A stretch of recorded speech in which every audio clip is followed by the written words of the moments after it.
Now, in this video, we will be starting with the Mendel's laws. So here, actually, the chapter starts. पिछले कुछ videos में हमने general terminologies जो important terms थे इस chapter के वो डिस्कस किए, जो बहुत ज़रूरी थे समझना चैप्टर शुरू करने से पहले, क्योंकि ये सारी नई टर्मिनोलॉजीज हैं और इनके बारे में हमें पता होना चाहिए, तभी हमें आगे का चैप्टर अच्छे से समझ आएगा। तो मेंडल ने जो लॉज दिए थे पी प्लांट स्टडी करने के बाद, तो वो उनको डिवाइड किया गया दो तरीके से। एक कहलाया मोनोहाइब्रिड क्रॉस और दूसरा कहलाया डाईहाइब्रिड क्रॉस। मोनो मीन्स क्या होता है? सिंगल। तो बेसिकली मोनोहाइब्रिड क्रॉस में जो स्टडी हुई थी वो सिर्फ एक कैरेक्टर को लेकर उन्होंने स्टडी किया था, यानी कि ये जो लॉज दिए इन्होंने, मोनोहाइब्रिड क्रॉस के अंदर दो लॉज आएंगे, एक होगा लॉ ऑफ डोमिनेंस और दूसरा होगा लॉ ऑफ सेग्रीगेशन। इन दोनों ही लॉज में सिर्फ एक कैरेक्टर स्टडी किया गया। एक कैरेक्टर का मतलब यह है कि एक ट्रेट जो है वो स्टडी किया गया, या आप ऐसा कह सकते हैं कि एक जीन, सिर्फ एक जीन का एक्सप्रेशन स्टडी किया गया।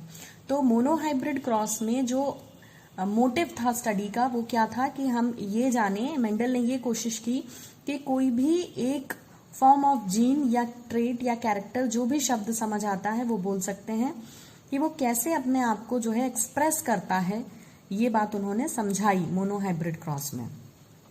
और डाईहाइब्रिड, डाई का मतलब होता है टू, तो डाईहाइब्रिड क्रॉस में मेंडल ने दो फैक्टर्स को लेकर के बात करी थी।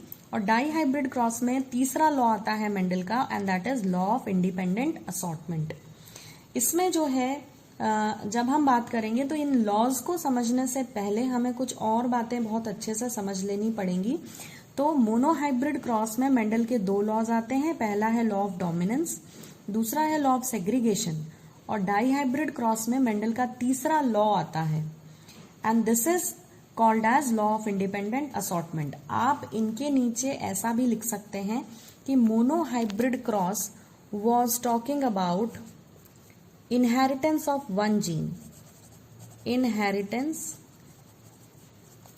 of one gene या one character। Monohybrid cross was talking about inheritance of one gene, लेकिन डाईहाइब्रिड क्रॉस बात करता था दो जीन्स के इनहेरिटेंस की, दो कैरेक्टर्स के एक साथ इनहेरिटेंस कैसे होता है और कैसे वेरिएशंस आते हैं, ये समझाया डाईहाइब्रिड क्रॉस ने। तो मेंडल ने जो शुरुआत करी थी एक्सप्लेनेशन की, उसमें सबसे पहले तीन लॉज आए। पहला था लॉ ऑफ डोमिनेंस, दूसरा था लॉ ऑफ सेग्रीगेशन। ये दोनों ही लॉ सिर्फ एक जीन का इनहेरिटेंस, यानी कि किसी भी एक कैरेक्टर को आप चूज कर लें, जैसे हाइट ऑफ प्लांट सिर्फ एक कैरेक्टर, उसमें सिर्फ हाइट की बात की गई थी कि पेड़ छोटा होगा कि बड़ा होगा। तो ये जो है मोनोहाइब्रिड क्रॉस के अंदर आया, क्योंकि एक ही जीन का ट्रांसफर पढ़ा गया। लेकिन डाईहाइब्रिड क्रॉस में हम लॉ ऑफ इंडिपेंडेंट असॉर्टमेंट पढ़ेंगे, जिसमें दो कैरेक्टर्स स्टडी किए जाएंगे। तो इसीलिए दो जीन का जो है वो ट्रांसफरेंस इसमें आता है, this is called as dihybrid cross. और डाईहाइब्रिड क्रॉस के अंदर आप पढ़ेंगे लॉ ऑफ इंडिपेंडेंट असॉर्टमेंट। अब हम यहाँ पर लॉज तो हम आगे पढ़ेंगे, मगर लॉज पढ़ना शुरू करने से पहले कुछ और टर्मिनोलॉजीज हैं जो हमें बिल्कुल अच्छे से क्लियर होनी चाहिए। तो क्रॉस पढ़ें और लॉज पढ़ें उससे पहले हम कुछ और टर्मिनोलॉजीज डिस्कस कर लेते हैं। एक साइंटिस्ट थे जिनका नाम था Reginald C Punnett. He was a British geneticist. ये भी जो है जेनेटिक्स की स्टडी करते थे, और इन्होंने सबसे पहली बार एक ग्राफिकल रिप्रेजेंटेशन दिया था, जिससे आप कैलकुलेट कर सकते थे कि जितने भी पॉसिबल जीनोटाइप्स होंगे ऑफस्प्रिंग्स के, वो पनेट स्क्वायर के फॉर्म में कैसे अरेंज कर सकते हैं। तो एक छोटा सा एग्जाम्पल लेते हैं पनेट स्क्वायर समझने के लिए। मान लेते हैं कि एक प्लांट है जिसके जीनोटाइप में T double capital dominant T है, यानी कि टॉल जीन जो है, जो लंबाई का जीन है, वो डोमिनेंट है। डोमिनेंट और रेसेसिव वर्ड मैं ऑलरेडी टर्मिनोलॉजी में डिस्कस कर चुकी हूँ। तो कैपिटल टी है, इसीलिए ये डोमिनेंट है, और ये हाइट के लिए करस्पॉन्ड कर रहा है। हम हाइट का क्रॉस पढ़ रहे हैं। आप इसको समझ सकते हैं कि हम जो है लॉ ऑफ डोमिनेंस समझने जा रहे हैं इनडायरेक्टली, बट हमारा यहाँ पे मेजर जो कंसर्न है वो ये है कि हम कुछ इंपॉर्टेंट टर्म्स समझ लें। तो हमने जो है एक पेरेंट्स लिए हैं, एक पेरेंट जनरेशन ली है, और इस पेरेंट जनरेशन का हमने एक प्लांट लिया है जिसका टॉलनेस हम स्टडी करेंगे। तो इसके जो है दोनों ही जीन्स जो है वो कैसे हैं, डोमिनेंट हैं, क्योंकि दोनों कैपिटल लिखे हैं। और इसको क्रॉस कराएंगे एक ड्वार्फ प्लांट से। स्मॉल टी मतलब रेसेसिव जीन है, और ये प्लांट कैसा होगा, ड्वार्फ मतलब हाइट में छोटा। अब जब ये गैमीट्स बनाएंगे तो गैमीट्स आप देखिए यहां से कैसे बनेंगे, कैपिटल टी, दोनों गैमीट्स में कैपिटल आएगा, और यहाँ का जो गैमीट होगा वो दोनों ही गैमीट कैसे होंगे, स्मॉल होंगे। तो ये जो लेवल है इसको हमने फर्स्ट लेवल को पेरेंट्स बोला। ये पेरेंट्स के गैमीट्स थे या पेरेंट्स के जो है एक्सप्रेशन थे, और इन्होंने जो आपको गैमीट्स दिए वो कुछ ऐसे थे। अब आप इन गैमीट्स की सेल्फिंग कराएं, कोई भी दो गैमीट्स सिलेक्ट कर ले, एक इधर से मैं ये वाला ले लेती हूँ और इधर से ये वाला ले लेती हूँ। तो इन गैमीट्स की सेल्फिंग जब आप कराएंगे, सेल्फिंग का मतलब होता है कि पेरेंट्स ने जो गैमीट्स दिए उनका क्रॉस कराना। तो जब आप सेल्फिंग कराओगे तो आपको सेल्फिंग के बाद क्या मिलेगी, जो जनरेशन मिलेगी सेल्फिंग के बाद आपको क्या मिलेगा, कैपिटल टी मिलेगा, क्योंकि यहाँ से कैपिटल टी आ रहा है, और साथ में मिलेगा स्मॉल टी क्योंकि यहाँ से स्मॉल टी आ रहा है। तो आपको क्या मिलेगी, ये सेल्फिंग के बाद जो मिलेगा ये कहलाएगी F1 जनरेशन, ये कहलाएगी F1 जनरेशन। तो हमें यहाँ टर्म्स समझने हैं कि गैमीट्स क्या होते हैं। हमने समझ लिया कि पेरेंट्स ने जो फर्दर बेबीज प्रोड्यूस किए हैं या गैमीट्स दिए हैं वो हैं, उन्हीं को क्रॉस कराएं। तो क्रॉस कराने के बाद मतलब जब एक ही पेरेंट के गैमीट्स को आप क्रॉस कराते हैं तो वो सेल्फिंग कहलाता है। और सेल्फिंग के बाद जो भी जनरेशन प्रोड्यूस होती है, जैसे अब ये प्लांट प्रोड्यूस हुआ है, ये F1 जनरेशन का प्लांट कहलाएगा। अगर आपको टर्मिनोलॉजीज क्लियर है तो आपको ये समझ आ रहा होगा कि ये दोनों डोमिनेंट जीन थे। ये जो पेरेंट है, अगर ये फादर है या मदर है, कुछ भी हो सकता है। अभी तो हम ये प्लांट की हाइट की बात कर रहे हैं, स्पेशली इन्होंने पी प्लांट के रेफरेंस में ये क्रॉस किया था। तो अगर ये मेल प्लांट है या फीमेल प्लांट है, कुछ भी है, तो वो डोमिनेंट है यहाँ पर, और ये वाला जो है वो रेसेसिव है। ये पेरेंट का मतलब है एक मदर एक फादर, है ना। तो एक मेल फीमेल ऐसा आप बोल सकते हैं। तो ये मेल फीमेल में आप अगर इसे मेल मान रहे हो तो इसके दोनों गैमेट्स जो है वो डोमिनेंट है और इसके दोनों रेसेसिव हैं। और इन्होंने जो गैमेट्स दिए हैं वो कुछ ऐसे थे। इनकी सेल्फिंग के पर आपको मिली F1 जनरेशन। जो पहली जनरेशन पैदा होगी वो क्या कहलाएगी, F1 जनरेशन। अब आप इस F1 जनरेशन में से गैमेट्स निकालिए तो आपको क्या मिलेगा। अब आपको मिलेगा एक कैपिटल टी एक स्मॉल टी, ठीक है। तो जब आपको एक कैपिटल टी स्मॉल टी मिलेगा तो यहां से आपको क्या मिल रहा है, आपको दोनों ही तरफ कैपिटल और स्मॉल के वेरिएंट्स मिल रहे हैं। अब हम इनका क्रॉस कराते हैं तो एक चेकर बॉक्स बनेगा जो पनेट ने दिया था, और this is called as Punnett square. यहां पर मैं एक चेकर बॉक्स बनाती हूं और it will be like this. ये जो बॉक्स बनता है जिसमें आप जीनोटाइप्स लिखते हो क्रॉस करा के, वो पनेट स्क्वायर कहलाता है। इसको सबसे पहली बार रेगिनाल्ड सी पनेट ने बताया था।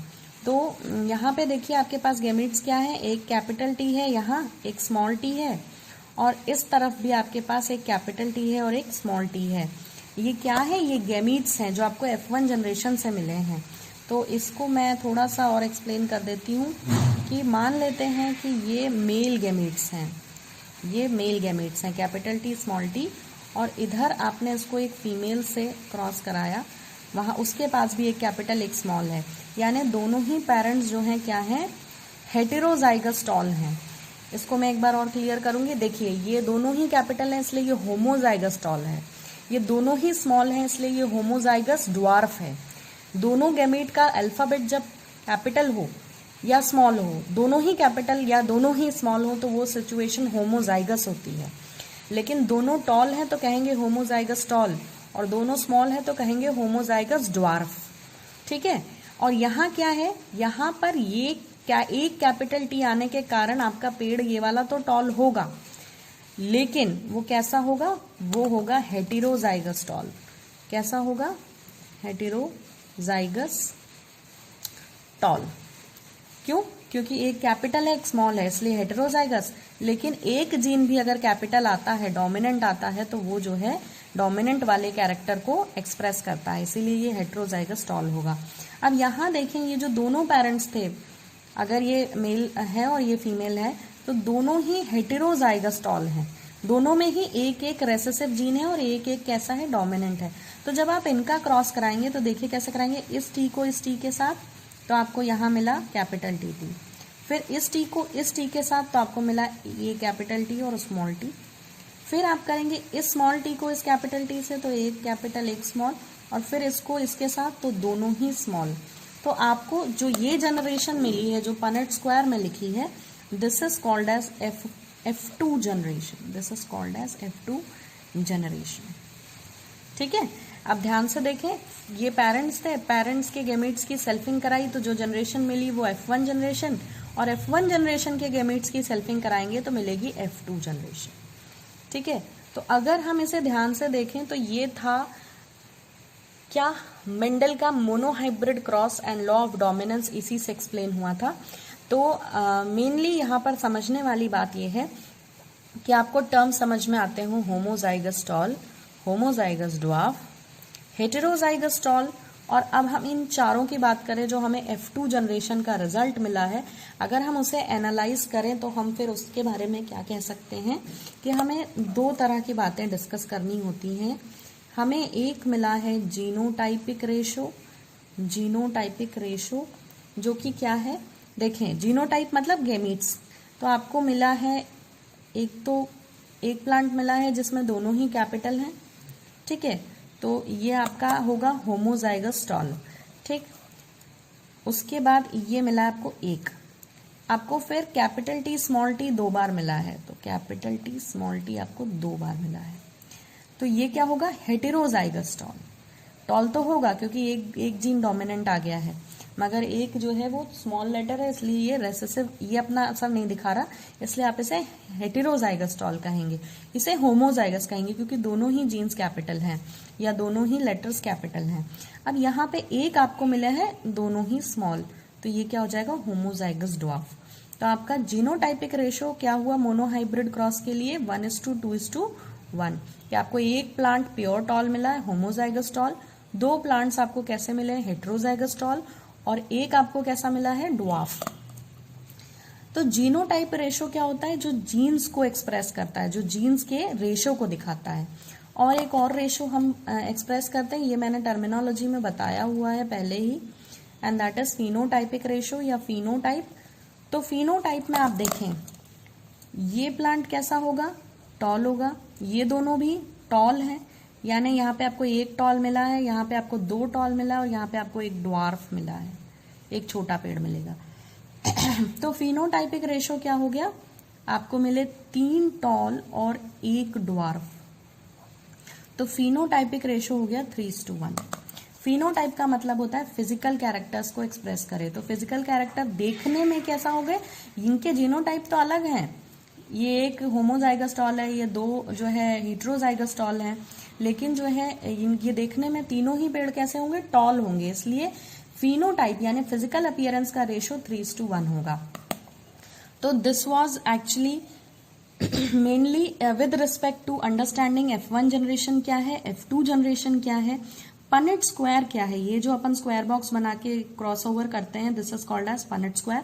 फिर जीनोटाइपिक रेशो क्या होता है, फिनोटाइपिक रेशो, ऑल्दो ये genotypic phenotypic ratio, dominant recessive homozygous heterozygous, ये सब मैं आपको पहले ही टर्मिनोलॉजी सेक्शन में बता चुकी हूँ, बट स्टिल ये मेजर कंसर्न था कि आपको किसी क्रॉस को करते समय ये स्टेप्स होती हैं कि आप पहले पेरेंट्स लिखें, फिर गैमीट्स निकालें, फिर उसकी F1 जनरेशन बनाएं, फिर उसकी F2 जनरेशन का पनेट स्क्वायर बनाएं, और लास्ट में उसका जीनोटाइपिक और फिनोटाइपिक रेशो डिटरमाइन करें।